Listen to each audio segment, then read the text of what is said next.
Excellent. It is taking sound, just like I wanted. All right, welcome, people. It is I, Kerubus136. Patch 7.32D is out. I just finished reading over it a little bit. I wasn't sure if I was going to do a patch review because I didn't know if we had time. We're waiting for Sonic, so we have time. So I'm not going to cover every small little tiny change that doesn't matter. I'm just going to try to cover the ones that matter. So biggest change right off the bat, it's one of the bigger changes in the patch in my opinion. Flag Bearer creep bonus, which means the extra gold that is hits in an aura when a Flag Bearer creep is killed by a hero had its increased by 10, its amount. So the amount of gold you get when a Flag Bearer creep is killed by a hero near you increases by 10. This actually benefits the person killing it because they also get that bonus, because they also get the extra gold as well as the supports that are around them. So this is going to actually increase the value of creep waves. It's already been more profitable to do creep waves versus jungle, but this actually extra increases the value of the creep wave as well as creep control. So if somebody is in lane and can live but can't get creeps, it's even more punishing because the people on the other side of that lane who are actually having creep control and getting Flag Bearer creeps is just going to add up every, it's 2 waves, right? 10 more. 10 more. Every 2 waves that they wouldn't have got, and it's for both of them. So it's 10 and 10. So it's, it starts to become meaningful. It's not going to be dramatic. I'm not going to say someone's going to suddenly have 17 items or something, but it does matter. There's a bunch of fixes here. They're all bug fixes. I'm not going to go into them. We're always looking for bug fixes, right? So there's just a bunch of fixes to like abilities having incorrect or missing cast range indicators, which is super cool. A bunch of tooltips were not good. They fixed that, and a bunch of other bugs. Item changes. Blade Mail got a huge buff. It no longer interrupts channeling, which means you can activate your Blade Mail while you're TPing. Rarely would that matter, but it could. If you were a hero who was a channeled ult like Crystal Maiden or Warlock and you decided that a Blade Mail was the right pick for you, I'm not saying that it usually is, but if it was, you can activate it while you're channeling. It doesn't matter. As well as the fact that they increased the return damage from 80 to 85% when you activate it, which means more damage is coming back. This is going to really increase the value of Blade Mail because the item is kind of expensive at 2100, but it used to be more expensive. It's just nice to see it getting a little utility buff and as well as the damage it's dealing back. So Blade Mail is really going to be painful to any carry who doesn't have lifesteal, basically. Bloodstone, which I don't ever buy anymore, got a nerf of 50 and 50 for the health and mana. I mean, this item to me, I just never see it being useful. I never see anybody buy this. I'm sure there are heroes and I just don't see them in my level, but I never see Bloodstone, so nerfing it certainly isn't going to make it come back. Boots of Bearing, which is the upgraded Tranquils with Drum, got the total cost decrease of 50. And the reason why I got a 50 decrease is actually because Drum got a 50 decrease. To my understanding, that is what they mean. Usually they clarify that rather than writing it separately as a change, but I believe it's because of this 50. Either way, with Drum being cheaper, it's more tempting to get a Drum. Drum has always been good, but the fact that it's cheaper is always going to be a benefit to picking up Drum, as well as the fact that if you're going to go for the Boots of Bearing, being cheaper in general is going to be very nice. So, small buffs to different kinds of boots. This is actually the support patch, in my opinion. Most of supports are the ones getting changed. Crimson Guard, the armor bonus for the wearer, increased by 2. It's minor, but it really does help when you're looking at a tank and adding just 2 armor flat. It's just nice, right? It's always going to matter. Crimson Guard is a little expensive, so you're not going to get it right off the bat, but just knowing that you get that extra 2 armor at the end makes it a little bit more tempting when you're talking about slot efficiency. Again, I don't think this is usually going to change your decision to have a Crimson Guard, but it's kind of nice just to know that you'll be a little bit more survivable, effective health-wise. Guardian Greaves also got a buff on top of all the other support things. There's a threshold for when it will actually give you more health. If an allied hero falls below threshold, it increases from 2.5 health regen to 18.5 health regen and 10 armor rather than 3. So that threshold that's allowing you to get that bonus used to be 20% of your max health. Now it's 25%. So it's actually going to give its benefit longer to people and also before they get to that low. Which means it's going to help you survive more, because since armor is directly related to your effective health if you're taking physical damage, that means that as you're getting hit and going lower and lower and someone's holding a Guardian Greaves, then suddenly you're harder to kill because that armor has just kicked in, and it kicks in earlier, meaning you can actually take more hits. The recipe cost also went down by a whole 100, which is super cool because the recipe is the most prohibitive part of Guardian Greaves, I would say, because all the other things are smaller pieces. So I'm really glad to see, it get a little bit more reasonable. Pipe got its barrier block damage, which is the active, go up by 50. So it blocks 50 damage, and that's just going to matter because usually you're hitting the whole team. So all of them get 50 more, block from magic, which is super cool. Veil of Discord, all its stat bonuses went up by 1. That means 1 strength, 1 int, 1 dex. I would argue that the int is the most important because generally Veil carriers are going to be int heroes, but it's nice for them to get a little more health from the item as well, and perhaps a point of armor depending on where their agility is currently. I said dex, I meant agility. So it's nice to see a little change to Veil. It's just a little buff. It's a cheap item, so I don't think it needed it. It already had benefit, but, it's cool, I guess. Wraith Pact got a huge nerf, and it needed it. Ward no longer reduces magical or pure damage. It still does physical, whether it's an attack or spell. If it's a physical type of damage, Wraith Pact will reduce it. So, if you're talking about a spell like Quill Spray, Wraith Pact will reduce it.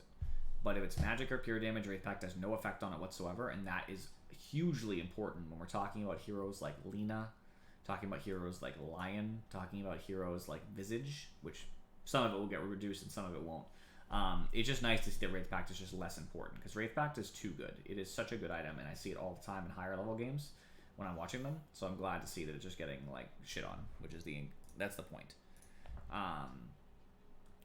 Alright, hero changes. Alk mana cost decreased to its level 1 standard always. I still think he probably has to get a Soul Ring most of the time, so I don't think it's going to change the item builds. It's not like he can say, oh look, it costs less as I level, I don't need a certain item. I still think he needs it, but it's still nice for Alchemist to be able to get Acid Spray down always. That's kind of the point. I don't like Alchemist, but it is the point.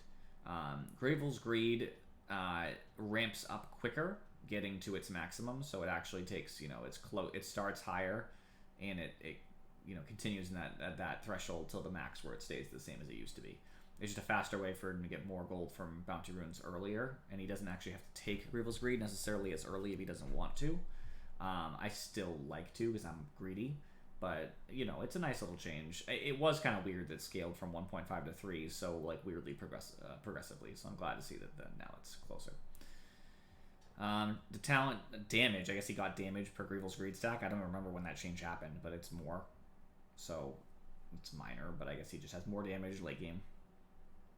Arc Warden, one of my least favorite heroes. Aghanim's Scepter, secondary Wraith duration, because I guess it does a secondary Wraith, was decreased dramatically, so it doesn't last. It's a shorter duration, so that's a nerf. I don't know a lot about that ability, so I really don't care. His health talent is less.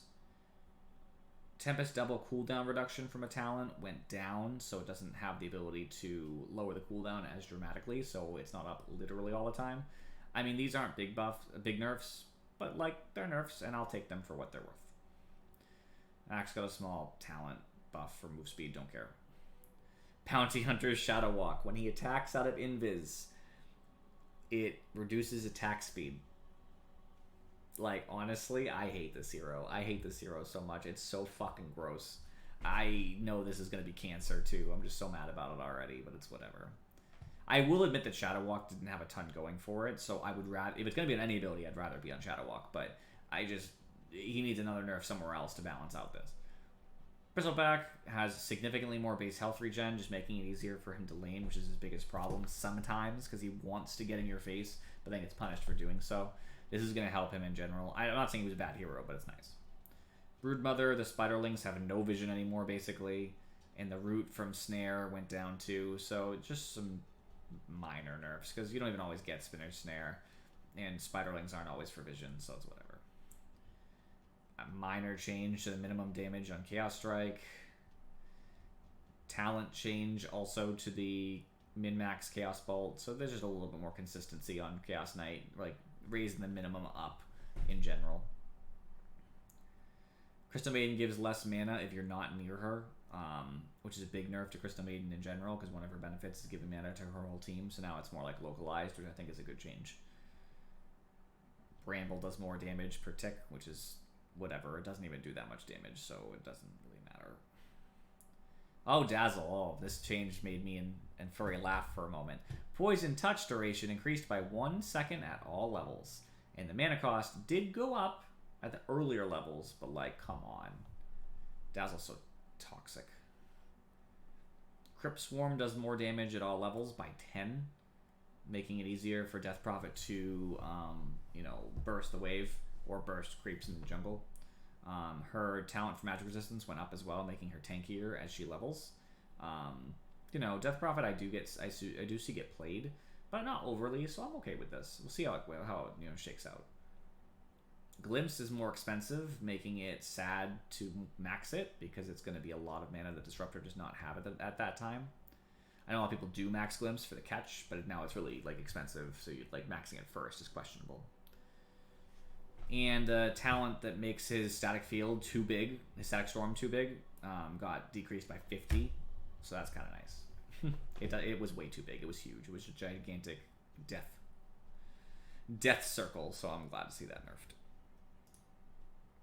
Oh, I'm still on the witness. Oops. Meaning I still have it as a game. There we go. Weird that it was open, but I had forgotten to close it. Okie dokie. Doom just does more damage per second on his Scorched Earth. It's not much. It's just going to be, nice.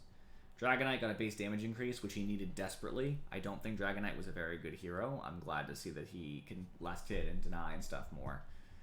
And his cooldown is now at its best at all levels, but honestly, the cooldown is so minor that I don't... meaning the difference was never big, so I don't think that's going to matter tremendously. It's just nice to see it have more uptime. He's useless without his ult, so... Gust has a longer cooldown early, making it hard to have Drow always be safe. She's a really long time when she's used her silence, which makes her very vulnerable. I never level this damn thing anyway, because I'm greedy, so I don't care. Stone Remnants come back faster. That's really nice. He needed this. I never see Earth Spirit. He needed that. Talent buff. Cool. Eidolons have to be closer to attack as early, making them more vulnerable to being killed and giving money. That's a nice change. Doesn't matter for jungle, but it does matter for lane. Alright, let's move faster. Because I think Sonic's coming soon. Inkswell gives more movement speed minorly. Dark Portrait can now be used on spell immune enemies, meaning if someone's spell immune, it does not stop him from casting an illusion of that person. That's a really big buff, actually. Minor things. Nice talent buff for Flat Cannon. This is going to make Gyrocopter a lot better as he levels. Since carry Gyrocopter is always going to take the Flat Cannon, so just one more attack that he gets to hit everybody, so that's really nice for him. Turn rate. I believe lower turn rate makes you turn faster. So Coddle turns slower, but also does more damage. So it's better for him to be close. He's not as good at running away, which is, I guess, good. He's still fast. I mean, it's whatever, but, I like to see him be slower in general, whether it's turning around or not. But the base damage is very annoying to me. Ghost Ship, and this is the funniest thing in the patch to me, the width of Ghost Ship was increased by 25, making it easier to hit, I believe. Or maybe it doesn't have to do with the impact and just has to do with applying Rum buff. But either way, the Rum bonus speed was also increased, so that's nice. That's nothing. Agnum Shard radius was lowered a little bit, so it's harder to get multiple split earthed. And Pulse Nova now has a cooldown when you turn it off. That way, you can't just go on, off, on, off, on, off. And the damage was decreased at 10 at all levels. So nice nerfs to Leshrac across the board. Lion, early game damage buff to Earth Spike. It doesn't look substantial. Marcy, huge early game, well, nerfs in general. The cast and jump range was decreased to always be lower, but it's actually extra low early. And the speed of her jump is lower too. And the lifesteal is less by 5% at all levels on Sidekick. So she got some big nerfs, especially this early cast range, this jump range. This is really bad. Small change of bulwark and stuff, it doesn't matter. Snake is now a longer cast range, and it goes faster as it bounces. It's just going to make Snake really annoying. I don't think it's going to change late game fights, but it's just super annoying. Wukong's command casts faster as well as Gives more armor early for Monkey King, making it a better ult. I think that was needed. It takes forever to cast, and sometimes people are already getting out of the ult by the time you cast it. I even see this as high-level games where sometimes like Monkey King has to literally get behind the team. So like I think it's good. Thank you for the sub and furry, and yeah, I will say she was already annoying with Snake. Morphling nerfs across the board. Longer cooldown on waveform slightly by 1 at all levels. Aghanim Scepter no longer reduces cooldown. And instead of 2 waveform charges, it's a negative 40% waveform cooldown, which is a substantial nerf. Because the 2 waveform charges, since he can also have waveform attacks targets, means that he can't do it 2 in a row. He can't go zhoosh zhoosh. He can go zhoosh, wait a little bit and be vulnerable, and then do it again. And that extra vulnerability is what we need to kill Morphling. Naga's a little squishier, a little less armor. Lowered cooldown on teleportation for no reason. Duration increased of Curse of the Old Growth. I mean, that's fine. I don't know. I never see Nature's Prophet anymore. Necro doesn't take nearly as much magic damage when he's in Ghost Shroud for no reason. They just decided he shouldn't be vulnerable to spells in his own Ghost. Carapace doesn't have as long of a stun, which is very much needed. It's so aggravating how long that stun was. It was crazy. So good. Ogre has a bunch more health regen, so have fun dealing with an Ogre in lane who just smacks you. PA regens more, less cost on Phantom Strike. Onslaught was just fixed, a little weaker, and Run is now cancelled with Prometheus' stun doing it, thankfully. And small buff to Dream Coil damage, whatever. Pudge nerfs, less health regen, Flesh Heap longer cooldown. No, I don't know what they're doing with Ogre, honestly, Rogue Adventures, I have no idea. You can play with us, by the way. We're going to play in like a few minutes. Like as soon as I'm at Q right now, so like, let's hang on at P, but cast range increased by 100 on Nether Blast. I missed this one. When I honestly didn't even see this when I went by the first time. Fucking cast range increased by 100 on Pugna? Fuck that. That's so gross. That's disgusting. This is going to be so annoying, by the way. Pugna can now put Nether Blast on your tower from, like, almost on his high ground. Like, I'm exaggerating, but, like, he doesn't have to be on your high ground to cast it. Like, mid. So, like, how do you stop him? You don't. You might not even know he's casting it now that he's further back. Shadow Strike got a quality of life change. When she has Ag, she can ground target, which is really nice. And the radius with Aghanim Scepter was increased by 25, which is also a nice buff. Her cooldown got a decrease at all levels, which is super nice. It's super low comparative. They did have to nerf the talent that reduced her cooldown on ults commensurately. But when I say commensurately, I actually don't mean commensurately, because 20 seconds off here. But the difference between her 125 to 90... in case anybody doesn't know math, is 35 seconds, which means that with the talent and her new level 18, it's actually still 15 seconds lower with the talent and the new change. So it's actually still going to be a lower cooldown than it used to. So it's going to be a 50-second cooldown ult, which is super nice. I'm about that. Let's see. Aghanim Shard damage increased by 25, like whatever. Don't care. Rubik does 3 more damage for no reason. They just wanted to give support some love. Sand King's damage is just more reliable. They bumped up the minimum, so he has more consistent damage. And the debuff from Caustic lasts a second longer, which is obviously for the slow. So he slows you more, which is pretty gross. The radius on Disseminate increased by 75. I'll have to see it in play. I never see Shadow Demon anymore, so I don't know how to feel about that, to be honest with you. Shadow Fiend... talent, Requiem, Fear per line decrease, meaning you're feared for less, I think. Yeah. So he fears you less.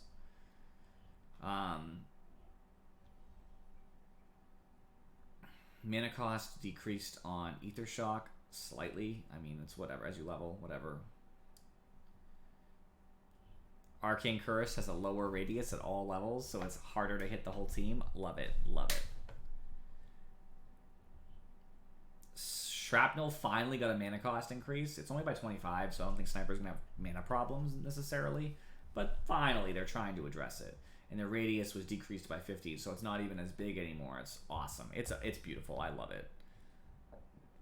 Storm gets a little bit more mana, which is funny because everybody else got bigger mana buffs, but Storm gets like the tiniest one because they're so afraid they're going to overbalance Storm again. I mean, nerf for Sven, whatever. Cast point improved, meaning less cast point on Sticky Bomb. So Sticky Bomb comes out faster on techies, which is gross. I hate Sticky Bomb. It's just an annoying ability. So I'm not happy about this, personally. I think this is annoying as fuck. TA quality of life change. Its Sonic Trap takes 0.5 seconds less to fully charge, meaning for the full damage and slow. So I that's nice. Reflection on TB is minorly buffed for cooldown. Flamethrower is longer on Timbersaw by 1 second. That's kind of nice. And they fixed his talent for the Whirling Death attribute reduction, which is cool. It used to be that actually before. They just reverted that, I believe. Avalanche is never as big as it used to be. Thank God. I hate Avalanche. It's too big. Nerfed Tree Volley, whatever. Alright. Leech Seed. It does more damage and more heal. Cast points less, so it comes faster. And the cast range increases as you level, making Leech Seed actually more helpful. It never felt super impactful, in my opinion, so I'm glad to see that. And Overgrowth does more damage too, which it should. It's a really big ult. Like, I'm not saying it's about the damage, don't get me wrong. It's obviously about the root. When you compare to other ults that are stuns, I don't see why this can't do more damage. So I'm glad to see the change. Troll got an agility increase. I mean, I'm cool with that. I'll take it. Some part of armor, damage, attack speed, everything he needs. Oh, that's true. Good point, Rogue Adventures. See, that's why we have you here. Also, his Overgrowth will help affect the creeps that are dying when he has his Aghanim Scepter and it's applying Overgrowth around the trees, the eyes in the forest. Yes, exactly. Thank you. Easier to kill creeps. Undying just got talent changes. They were nerfs on both cases. On his 15 talent. Viper, mana cost on Nether Toxin went down. Nosedive got a cast range increase. His talents on 10 and 15 got better. So that's gross. His Aghanim Shard, I believe, is the Visage Stoning, or Invis, is the Invis. Whatever it is, the cooldown went up, so it's not as good.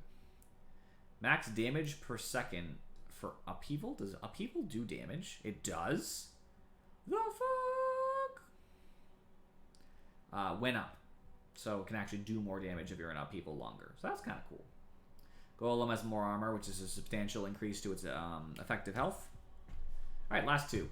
Wind Ranger gets more damage, more mana regen, and got a nice talent buff. And Wraithfire Blast goes faster, and Skeletons get movement speed and attack speed when attacking a Wraithfire Blasted target. A lot of these are just quality of life changes that aren't going to necessarily change the meta, but are really just nice for the hero to come a little stronger. Like, they're like really minor. I don't think anybody was changed so dramatically that it's going to change their position necessarily in the meta by any large margin. Nobody was like, oh my god, they were terrible and now they're back in. Like, you know what I mean? Like, I think maybe a couple really good heroes like Morphling and like Leshrac. Morphling and Leshrac are going to experience a small drop and we're going to see them less often successful. But for the most part, everybody's just experiencing some minor stuff. I mean, yeah, that's my summary. 23 minutes and 50 seconds so far. So, I will be playing DotA in a few minutes. For those of you who are on Twitch, if you want to join us, such as you, Rogue Adventures, I'm going to be launching it in a second, and I think I have a couple more people coming, such as Sonic. But for those of you on YouTube, appreciate you guys for watching. I will see you all next time.